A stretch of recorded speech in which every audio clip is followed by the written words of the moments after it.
चाहे जग्गा मिच्ने होस्, जग्गा हडप्ने होस्, चाहे नागरिकताको कृत्य गर्ने होस्, चाहे सहकारीमा ठग्ने होस्, यताको होस् उताको होस्, जुनसुकै दलको होस्, दलभन्दा बाहिरको होस्, जतिसुकै शक्तिशाली होस्, कसैले पनि उन्मुक्ति पाउनुहुन्न। एउटा सर्वसाधारण नागरिकले, एउटा नेपाली नागरिकले जे गर्दा दण्ड पाउँछ भने शक्तिशालीलाई पनि त्यो कानुन त्यसरी नै लागू हुनुपर्छ। यसबाट पीडितहरूलाई राहत दिलाउनको निमित्त के गर्न सकिन्छ भन्ने कुरोको योजना गर्न सक्ने सम्पूर्ण कुराहरू राखिएको छ। सरकार यदि रासोपाको मद्दत चाहन्छ भने एक गर्दै पीडितहरूलाई राहत दिने विषयमा काम गर्नका लागि एक जिम्मेवार राजनीतिक दलका रूपमा हामी सक्षम छौँ। सब एनसेलको कामदेखि लिएर पोखरा एयरपोर्टको कामदेखि लिएर अब यहाँ त के हो भने यो संसद नै जनाबे आम जनाबे खास छ। एउटै निर्वाचन प्रक्रियाबाट आउनेले कसैले 38 मिनट बोल्न पाउने, कसैले 2 मिनट भयो भने रातो बत्ती बल्ने। नेपालको राष्ट्रिय स्वाधीनता, हाम्रो राष्ट्रिय हितको सवाल असाध्यै धेरै कमजोर अवस्थामा छ। हाम्रो राष्ट्रिय स्वाधीनता अत्यन्तै कमजोर स्थितिमा पुर्याउने काम भएको छ। हाम्रो पनि डबल स्ट्यान्डर्ड हुनु हुँदैन। हामीले पनि घटना हेरेर, प्रकरण हेरेर आफ्नो निर्णय, आफ्नो मतहरू बनाउनु हुँदैन। जोसुकै होस्, जतिसुकै शक्तिशाली होस्, राजनीतिक शक्ति होस् कि आर्थिक शक्ति होस्, नेपालको सार्वजनिक जग्गा कसैले हडप्छ भने सजाय पाउनु पर्दैन, दण्ड पाउनु पर्दैन। जतिसुकै शक्तिशाली होस्, जुनसुकै पदमा बसेको होस्, हातमा ताकत होस्, कलम होस्, नागरिकता बनाउनलाई कृत्य गर्छ भने फलानु दलसँग जोडिएको छ, त्यस कारणले गर्दा कृत्य गरे पनि उसको कृत्य माफी हुन्छ, चल्छ। जतिसुकै शक्तिशाली होस्, जुनसुकै ताकत भएको होस्, आम नागरिकहरूले निक्षेप सङ्कलन गरेर जम्मा गरेको सहकारीमा ठगीको धन्दा चलाउँछ, ठगीको धन्दाको मतियार हुन्छ भने कानुनी कारबाहीको दायरामा आउनु पर्दैन, कानुनले कारबाही गर्नु पर्दैन।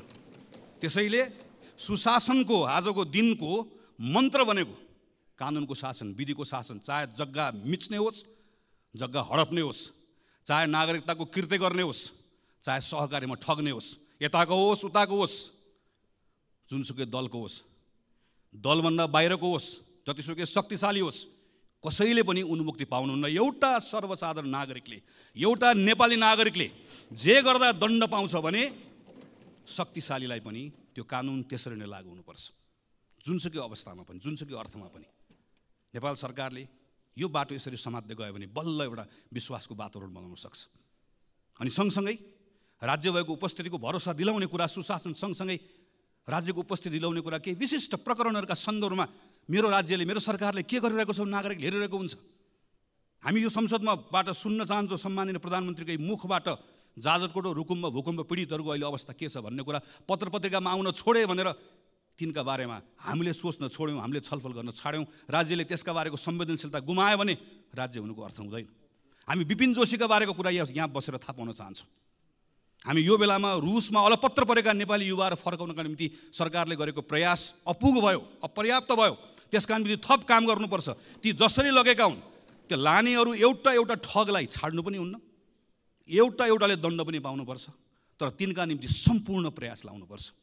एउटा आमाको आँखामा बगेको आँसु पुस्नका निम्ति राज्यले सम्पूर्ण ताकत लगाउनुपर्छ, अनि बल्ल राज्य भएको अनुभूति हुन्छ। सडक दुर्घटनामा मरेका मानिसहरूका बारेमा मर्छ, रिपोर्ट बन्छ, सहकारीबाट ठगिएका मानिसहरूका बारेमा रिपोर्ट बन्छ। ती सबै रिपोर्टहरू दराजमा गएर थन्किएर बसेका छन्। हामी हेर्न चाहन्छौँ यो अधिवेशनको दौरानमा सरकारले गरेको काम, अनि सरकारका मन्त्रीहरूले यहाँ उभिएर मैले यो रिपोर्ट पढेर यसको आधारमा यो 5वटा काम गरेँ भनेर त्यहाँ उभिएर हामी प्रश्न गर्न चाहन्छौँ, त्यहाँ उभिएर हामी सुझाव दिन चाहन्छौँ, त्यहाँ उभिएर परिणाम आएको हेर्न चाहन्छौँ। हामी सरकारलाई मद्दत गर्न चाहन्छौँ, किनकि आजको दिनको सरकारको कुरा मात्र होइन, सरकारमा बसेको कारणले गर्दा मात्र होइन। हामी यो बेलामा यतिखेर सानसाना कुराहरूको परिणामबाट नागरिकहरू खुसी भएको हेर्न चाहन्छौँ। झापादेखि यहाँसम्म आइपुग्दै गर्दा कतै जङ्गली हात्तीको कुरा छ, जसरी पहाडमा बस्ने साथीहरूले सधैँभरि बाँदरको कुरा गर्नुहुन्छ। माडीको किसानहरूले रातिको समयमा निकुञ्जभित्र गाडी कुद्ने व्यवस्था गरोस्। ठुरीको मानिसहरूले सामान्य मेरो त्यहाँभित्रको मेरो भन्सारको त्यहाँको स्तरोन्नति गरिदियो। काहीँ दुधको किसानको कुरा छ, काहीँ केराको किसानको कुरा छ। मैले खालि यति मात्र भन्न खोजेको, यति साना कुराहरू छन् र यति डुएबल छन्, गर्न सकिने कुराहरू छन्। बसेर प्रधानमन्त्रीले मन्त्रीले एक ठाउँ बसेर यो कुरा गरौँ भनेर भन्दै गर्दा गर्न नसकिने कुराहरू छैनन्, असम्भव कुराहरू छैनन्, सम्भव कुराहरू छन्। स्रोत साधनले भ्याउने कुरा छ, नियम कानुनले दिएको कुरा छ। केवल इच्छा शक्ति चाहिएको छ। चर्चा परिचर्चा आरोप प्रत्यारोपमा सबै व्यस्त रहँदा हामी सहकारी र लघुवित्त संस्थाहरूको समस्या समाधानको नीतिगत उपाय र योजनाको प्रतिवेदनमा व्यस्त रह्यौँ। आफूलाई लागेका आरोपहरूमध्ये त्यसमा ध्यान दिनुभन्दा त्यसको समाधानको उपायमा हामी लाग्यौँ। आज सम्माननीय प्रधानमन्त्री पनि उपस्थित हुनुहुनेछ भन्ने सुनेर त्यसलाई उहाँलाई सदनमै हस्तान्तरण गर्नको निमित्त त्यो तयारीको यो सहकारी तथा लघुवित्त वित्तीय संस्थाहरूको समस्या समाधानका नीतिगत उपाय र योजनाको प्रतिवेदन आवाज मात्र होइन, आरोप प्रत्यारोप मात्र होइन, फुस्रा भाषण र नारा होइन, योजना सहितको यो प्रतिवेदन आजै यही सदनमा प्रधानमन्त्रीलाई हस्तान्तरण गर्ने योजना सहित आएको थिएँ। प्रधानमन्त्री उपस्थित हुनुभएको छैन। यसबाट पीडितहरूलाई राहत दिलाउनको निमित्त के गर्न सकिन्छ भन्ने कुरोको योजना गर्न सक्ने सम्पूर्ण कुराहरू राखिएको छ। सरकार यदि रासोपाको मद्दत चाहन्छ भने एक एक गर्दै पीडितहरूलाई राहत दिने विषयमा काम गर्नका लागि एक जिम्मेवार राजनीतिक दलका रूपमा हामी सक्षम छौँ, सबल छौँ, त्यो जिम्मेवारी प्राप्त गर्ने ल्याकत राख्दछौँ भन्ने कुरा सम्मानित सदनलाई स्पष्ट पार्दै अब प्रधानमन्त्रीज्यूलाई छुट्टै समय लिएर यो प्रतिवेदन बुझाउने कुरा सम्मानित सदनलाई जानकारी गराउँदै मुलुकमा एकपछि अर्को गर्दै ठुला ठुला भ्रष्टाचारका काण्डहरू आइरहेका छन्। सरकारले भ्रष्टाचारीहरूलाई कारबाही गर्ने एउटा बहाना गराएको छ, स्टनबाज गर्छ। तर वास्तवमा कुनै पनि भ्रष्टाचारीलाई कानुनको दायरामा ल्याउने त्यो इच्छा शक्तिका साथ काम गरेको छैन। यस्ता सवालहरू अब सदनभित्र हामीले सघन ढङ्गले उठाउनेछौँ। हाम्रो त्यो दायित्व हो।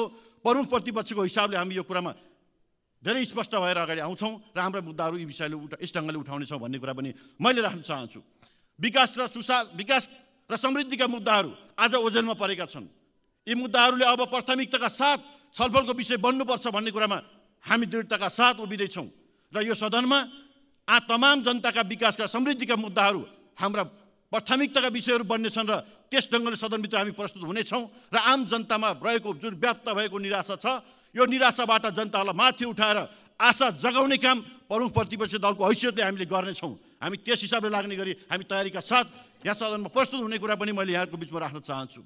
राष्ट्रिय हितका सवालहरू अहिले अत्यन्तै नेपालको राष्ट्रिय स्वाधीनता, हाम्रो राष्ट्रिय हितको सवाल असाध्यै धेरै कमजोर अवस्थामा छ। हाम्रो राष्ट्रिय स्वाधीनता अत्यन्तै कमजोर स्थितिमा पुर्याउने काम भएको छ। हाम्रा छिमेकीहरूसँग हाम्रा विभिन्न अन्तर्राष्ट्रिय फोरमहरूमा नेपाल सरकारको अत्यन्तै कमजोर प्रस्तुतिको कारणले सत्तामा रहनका निम्ति जस्ता सुकै कुराहरूमा सम्झौता गर्ने प्रवृत्तिका कारणले गर्दाखेरि देशको राष्ट्रिय स्वाधीनता अत्यन्तै कमजोर अवस्थामा सङ्कटपूर्ण अवस्थामा पुगिरहेको छ। राणाकालको अहिलेको होइन, छाया सेन्टर रहेछ र सत्ता गठबन्धनको नेताको त्यहाँ सेयर छ। कम्प्लिट रहेछ काजलमा। देश सत्ता राजनीतिक दल खडा गरेर देश लुट्ने लाइसेन्स प्राप्त गरेको होइन। सरकारमा बसेर आफ्नो मान्छेबाट जनतालाई उठीबास लगाउने, जनतालाई विदेश पठाउने र आफू मौज मस्ती गर्ने। एनसेलको काण्डदेखि लिएर पोखरा एयरपोर्टको कामदेखि लिएर अब यहाँ त के हो भने यो संसद नि जनाबे आम जनाबे खास छ। एउटै निर्वाचन प्रक्रियाबाट आउनेले कसैले 38 मिनट बोल्न पाउने, कसैले 2 मिनट भयो भने रातो बत्ती बल्ने। यो कुन यही हो जनाबे आम जनाबे खास। किनकि भ्रष्टाचारको बारेमा त बोल्नै पाउँदैन, किनकि उपसभामुखजीलाई रेस्ट उठिहाल्छ। के हो भने यहाँ कसैको उपदेश सुन्नलाई जनताको जनसरकारको बारेमा आएछ। के कारणले अहिले विभिन्न एउटा मदन मोहन भट्टराईको अध्यक्षतामा आयोग गठन भएको थियो। त्यो आयोग सरकारी जग्गा, गुठीको जग्गा को बारेमा छानबिन गर्ने, सार्वजनिक जग्गाको छानबिन गर्ने आयोगले रिपोर्ट दिएछ। त्यो रिपोर्ट सरकार सार्वजनिक गर्दैन। किनकि सरकारको काम हुन्छ कुनै समस्या उठ्यो भने समिति बनाउने, रिपोर्टलाई कार्पेट बुनी राख्ने।